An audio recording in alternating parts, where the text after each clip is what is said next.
We're back. It's the Blue White Illustrated Daily Edition. I'm Nate Bauer.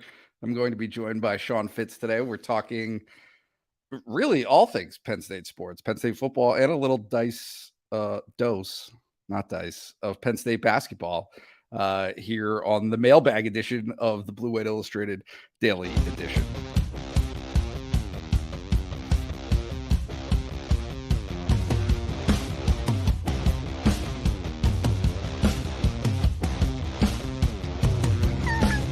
Words are so hard. I feel like you were strong for a little while there. Yeah. That one was just a train wreck. So you said addition twice in 4 words. You just I know. Put in the wrong words. But luckily, in this show, we've got people telling us the words in the form of questions. So we got that going for us, which is nice. We're going to talk Penn State football. Not a ton going on right now, of course, with recruiting. The dead period is in full effect. No visitors, no off-campus recruiting or anything like that. Penn State is on in its winter workouts at this point. That's kind of the focus right now. And it's tough because there's no like winners and losers in winter workouts. It's all competition. It's very hard. Like I don't know if you caught Adam Brenneman was interviewing Zay Flowers from Boston College, and it's like, what are you going to miss the least from college football? And it's winter workouts. Those things suck. I mean, they look terrible. We glean what we can from that. There's some stuff on the site. Check out the site, Blue White Illustrated, and check out all of our pages, our YouTube, our social pages. Like this video, subscribe. I think we're inching closer to 10,000 subscribers. So thank you guys for joining us in the ride. We've got plenty of good stuff to come this off season, and the mailbag has made itself a fixture here throughout the February month. Yeah, and as T. Frank tells us behind the boards here, we need 14 more people to subscribe. He better be behind the boards today. He's wearing that Utah quarter zip, so no regard whatsoever for the Rose Bowl champions. So sorry, T. Frank, we ratted you out, but you're the one that supplied these questions and got everything organized, so we won't take it too hard on you for that one. That's exactly right. And I'm going to plug myself here. Penn State basketball is still happening. There is a glimmer of hope for the Nittany Lions. So if you are even marginally paying attention, Penn State plays again on Saturday night. So definitely keep with us for all of that information. That said, we don't want to waste your time. We're going to get right into this. There are mailbag questions that have been submitted, and we are here to answer them.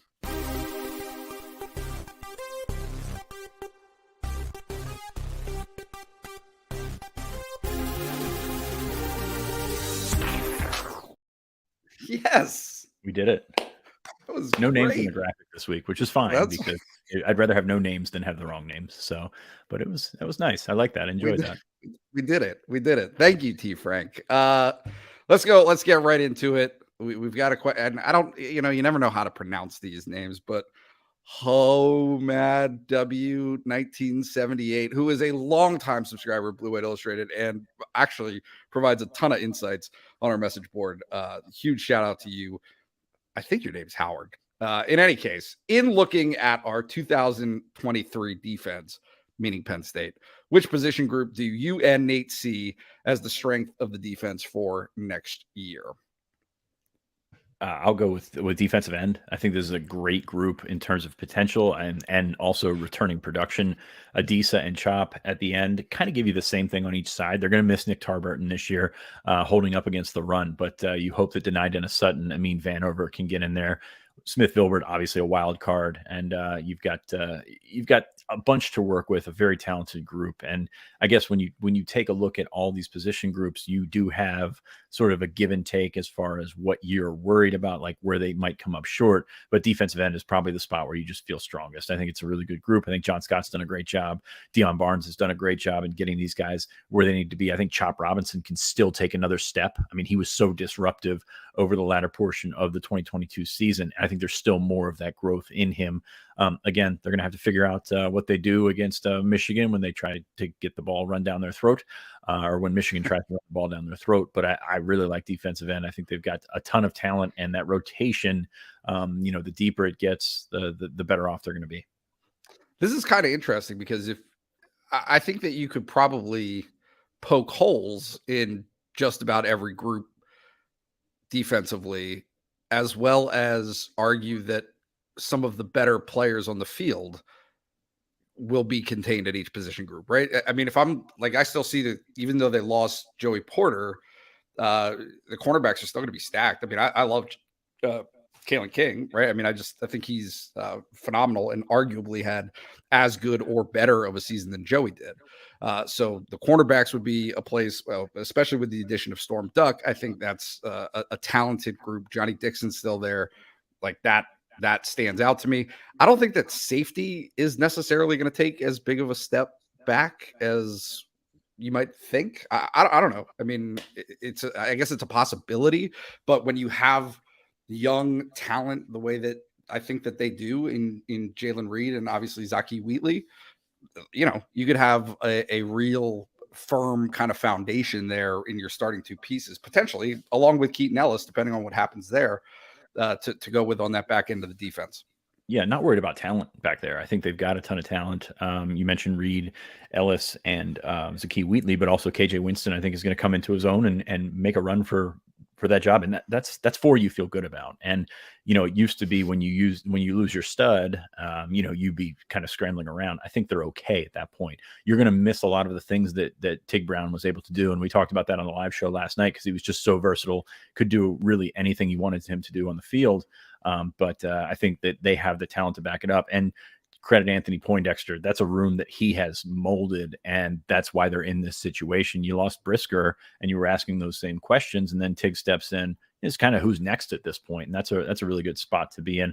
I will say one guy I forgot there at defensive end, Zariah Fisher, another wild card, because that guy's not supposed to be back, or wasn't supposed to be back, and then he came back and did a serviceable job. Got some real game reps in there. So I'm bullish on that group. The whole defense really, like, you're right. There's questions, but no, but I'm saying position by position, there's questions, but you feel pretty good about the talent level, at least at pretty much every spot. And to be honest with you, what you said about corner is true, because you're going to have to find out Johnny Dixon and Storm Duck, because Kalen King is going to get the treatment that Joey Porter got this year and that nobody threw at him. So that's a good group. We always leave Daquan Hardy out of it, but that's a good group. And you could make an argument outside of defensive tackle and Mike linebacker that, any of these spots could be really strong, because we didn't even talk about outside linebacker. Curtis Jacobs and Abdul Carter are pretty good too. Yeah.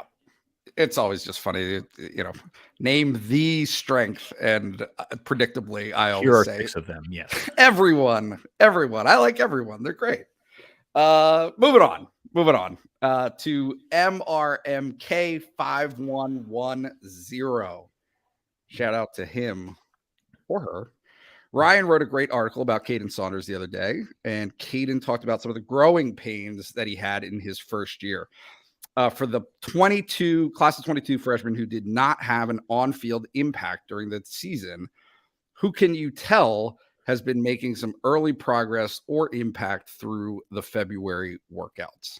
Well, he ruined the punchline by putting Caleb Artis in the parentheses there. He obviously read our piece last week about how Artis is progressing, and that's an interesting one to me, because you have such a big need. Maybe not this year at defensive tackle, because you have bodies, you have athletes there, but moving forward, I think Caleb Artis is an important piece in there. We focus so much on Zane Durant from that class of 2022 coming in playing right away. Artis, the exact opposite, came in a little banged up.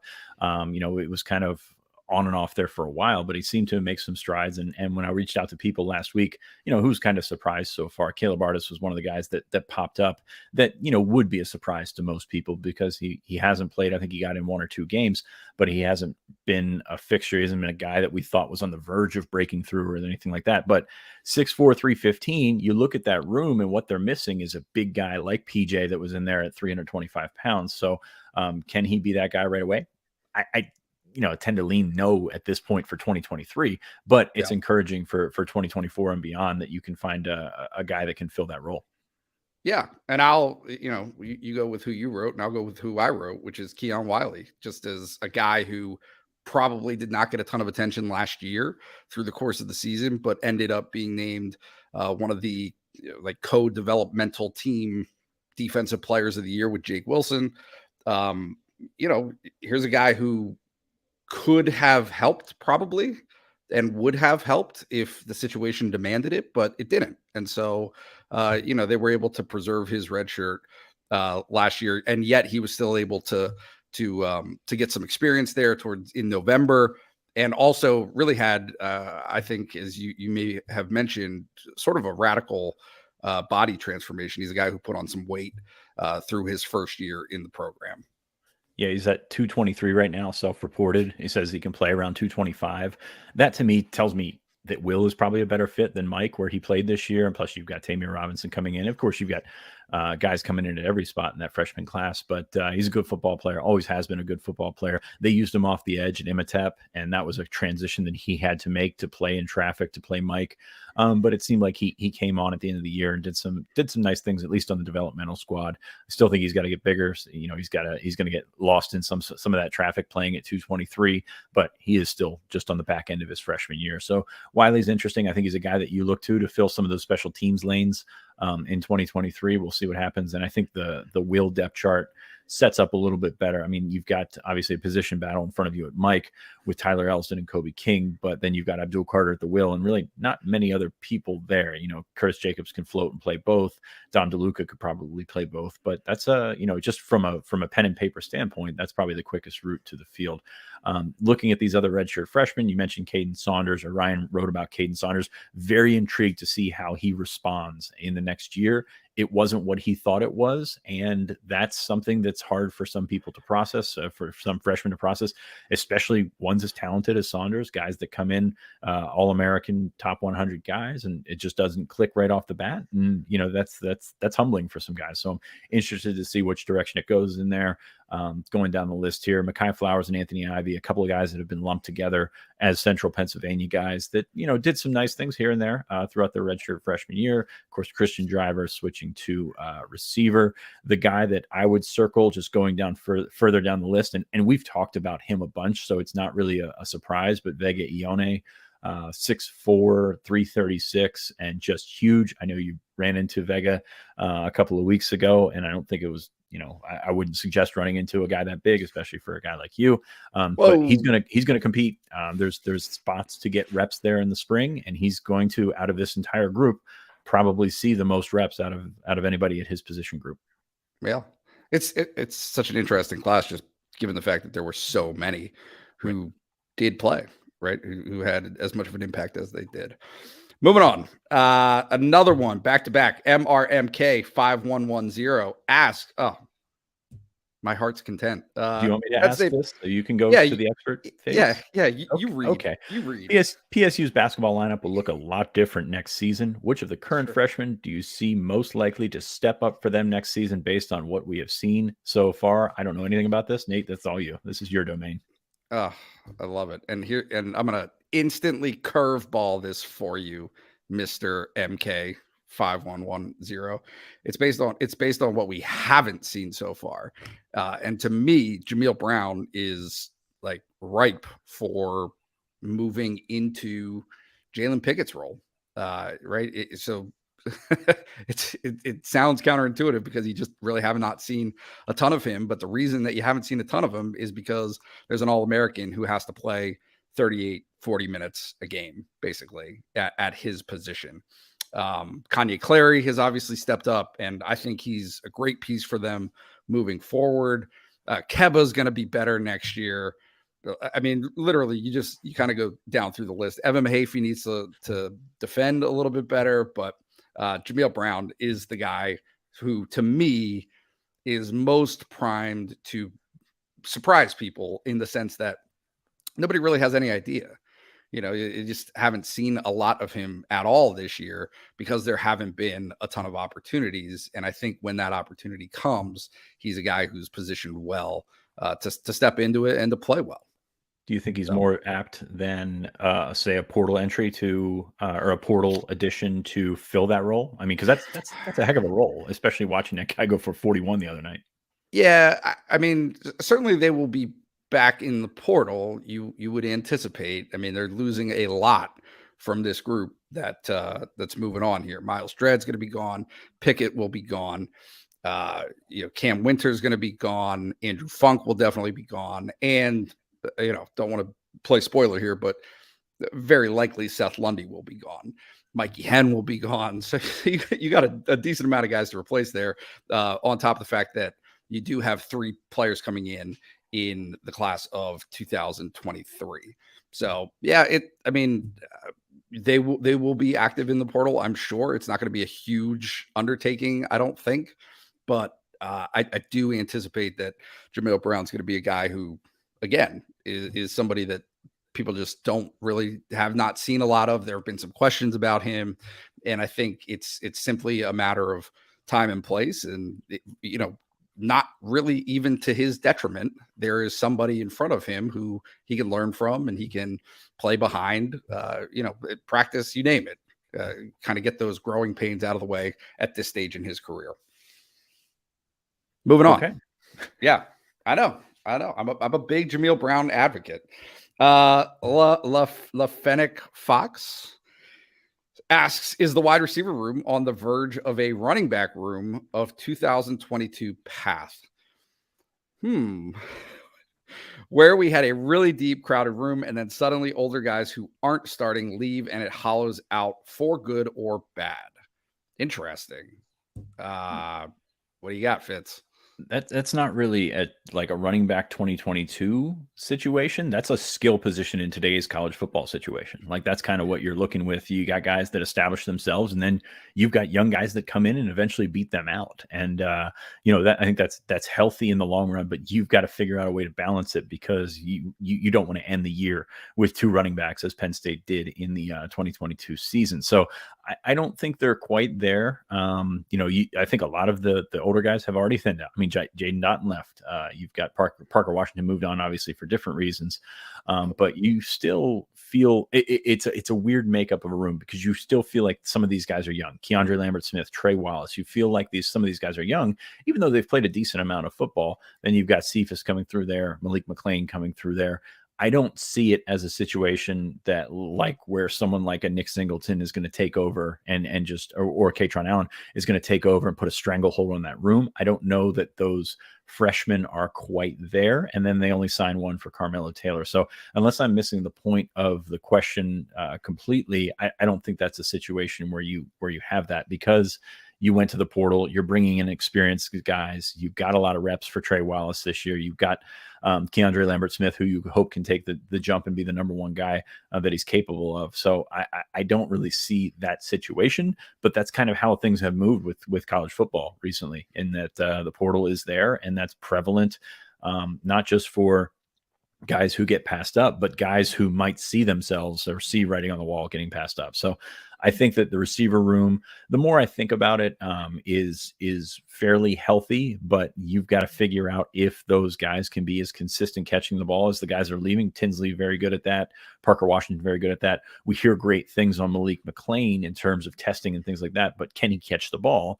I mean, if he can't, that's an issue, because you've already got that guy in Malik Mega that can do all those things athletically, but hasn't been able to catch the ball consistently. So, I think there's a lot to like there potentially, but at the same time, there's also still a lot to prove, and that's fine. Like you found yourself, or that room is much healthier right now, at least pending the addition of Dante Cephas in May, than it was to start January, or to at least coming out of the Rose Bowl. Yeah, and it doesn't seem. It doesn't seem, at least in terms of a parallel with the running backs. If you look through these guys who are entering their second year, it's not as though any of them came on so strongly as to hey, clear out the way. This is my room now. You knew Singleton and Allen were coming. That's the thing. It would have to come out of nowhere for these young guys, or not nowhere, but that would have to come out of somewhere else for these guys to push and be that guy. Yeah, no, they would just have, and you never know, right? I mean, it's early in their careers, and some of these guys are just adjusting to the position for the first time, specifically in Omari. So I think that you look at it with, there's plenty of reason for Penn State fans to have optimism about the receivers. It's just not a, hey, I mean, even looking back at Saquon Barkley, right? There was such an overwhelming talent that it didn't really matter who else was in the room. He was, right, in Akeel Lynch's case, he was coming and he was going to take over. It just doesn't, I mean, this isn't that. at least not that I have seen. Yeah, I'd agree with that. Yeah. Okay, moving on. John D asks, actually, has 2 questions. We'll start with the football one. During the February dead period, can you give us an insight into what the day-to-day life is like for coaches in this period before spring ball? A lot of words with friends. Are they prepping with advanced scouting for 23? Are they reviewing tape from 22? Are they tinkering with schemes based on projections with new personnel? Thanks. What do you got, Fitz? Yeah, they're doing a little bit of everything.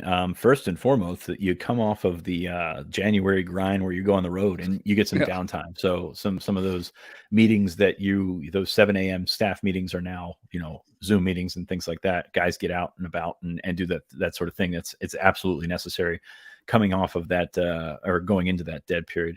It's a lot of recruiting, a lot of reshuffling of the board. For the day-to-day stuff is reviewing tape. They have a big recruiting staff now that they lean on and they trust. And it's just a matter of getting it up the chain, getting that film up the chain, and then going out. And, offers being what they are now, they spend a lot of time on the phone offering guys.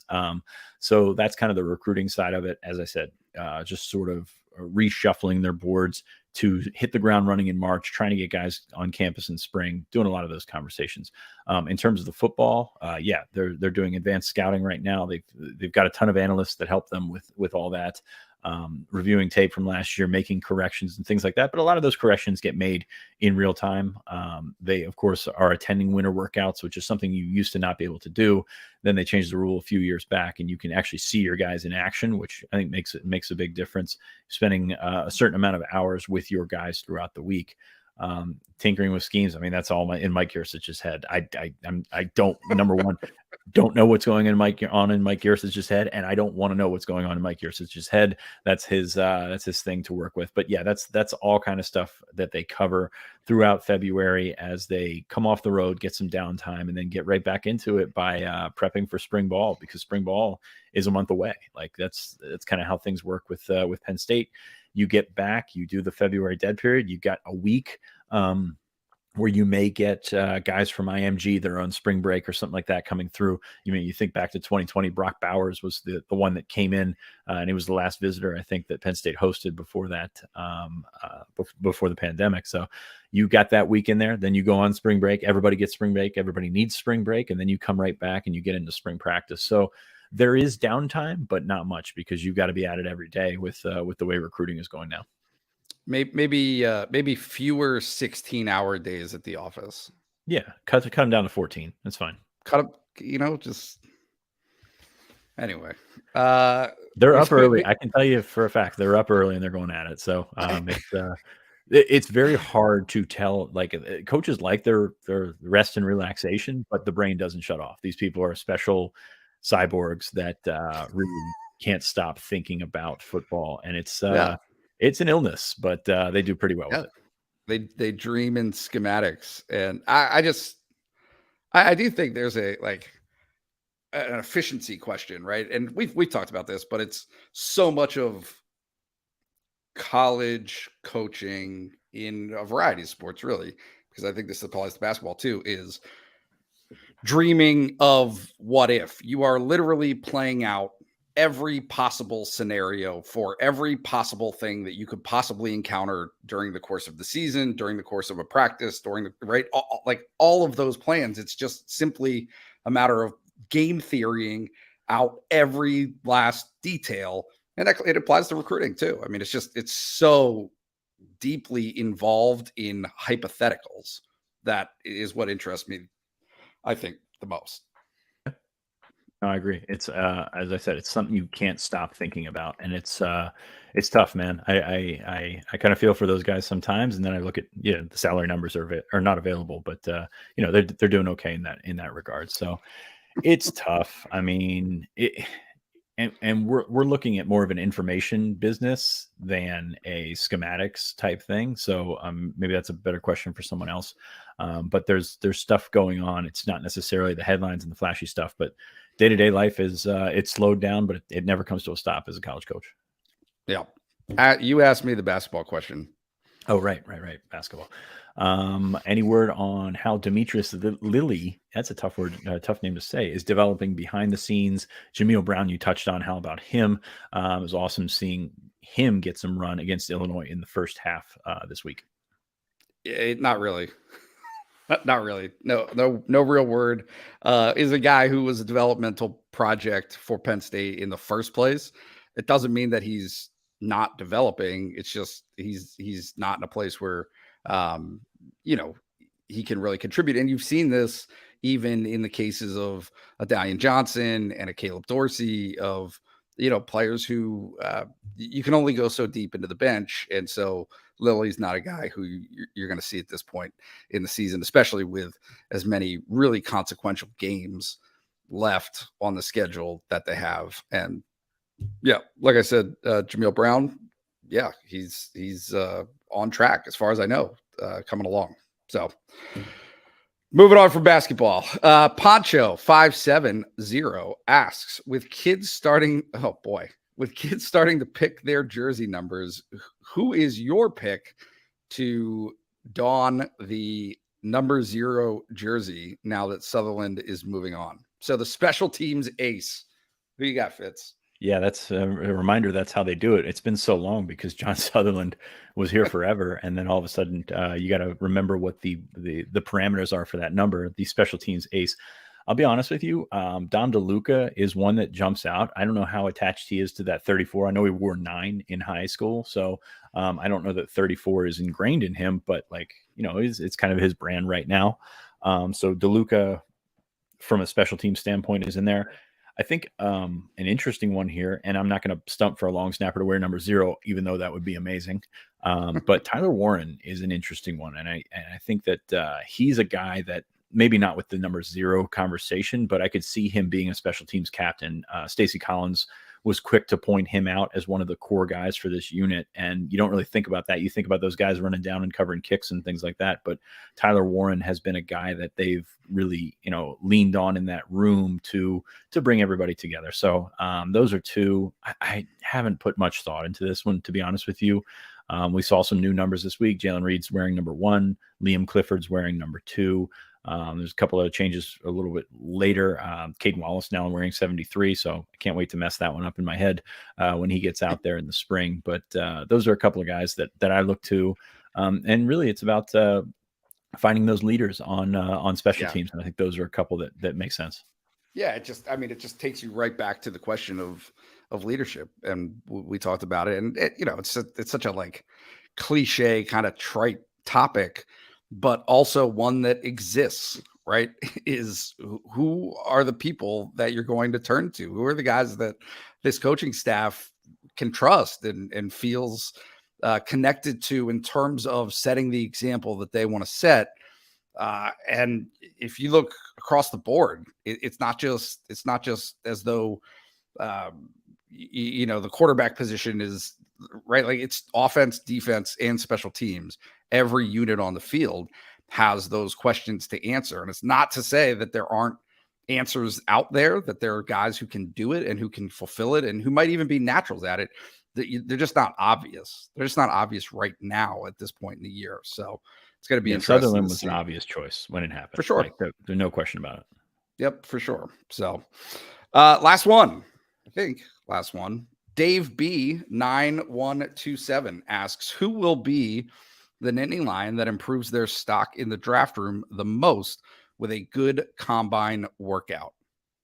Who will do it or who can? That's the big question, is because I think Mitchell Tinsley has a ton to gain from this from the combine, from who as like a guy that needs to go out and show that he can put athleticism with the with his tape, because he's obviously been very productive at a couple different schools, and he was very good in the 2 all-star games that he played with.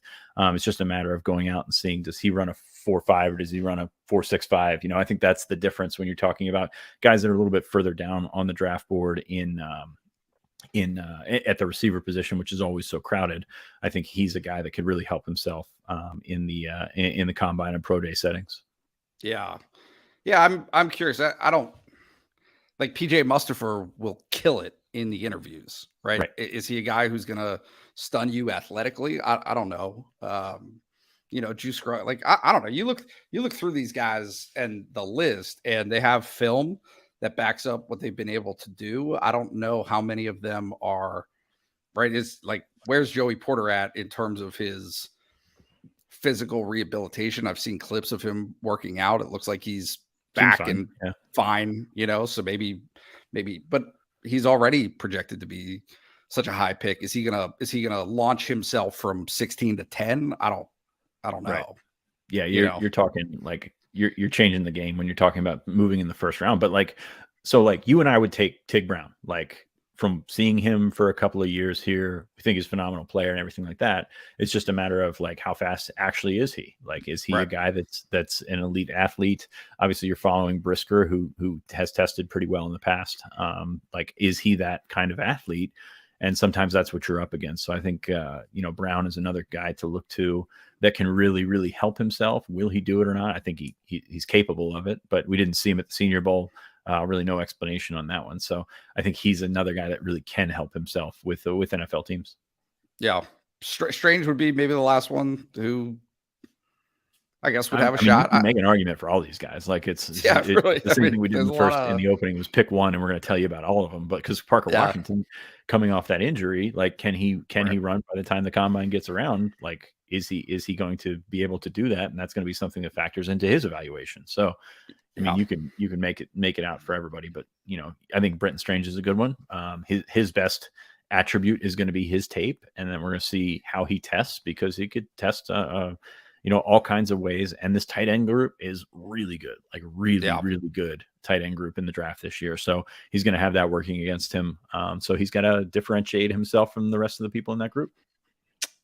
They are running out of time. I just checked. It's February 28th is when the combine starts in Indianapolis. So whatever work they're doing, all of the pre-combine prep, it is time is quickly going to be here. And then honestly, it'll quickly be pro day as well at Penn State. So certainly leading, we are in that space right before things happen. So that's it. That's all I got for you, Fitz. Anything to add? That's all the Not questions. Really. No, same pitch as before. Check out our stuff on the site. Plenty of stuff floating around, even though it is February. Check us out, and of course, follow us here. Subscribe to our YouTube channels and such. But no, I think that'll do it for this week. A reminder: get your 5-star reviews in on Apple Podcasts. We will pull some from there and answer some of those questions next week. Hopefully, we've got some people that are ready to talk about it. Yeah, that's it. Okay.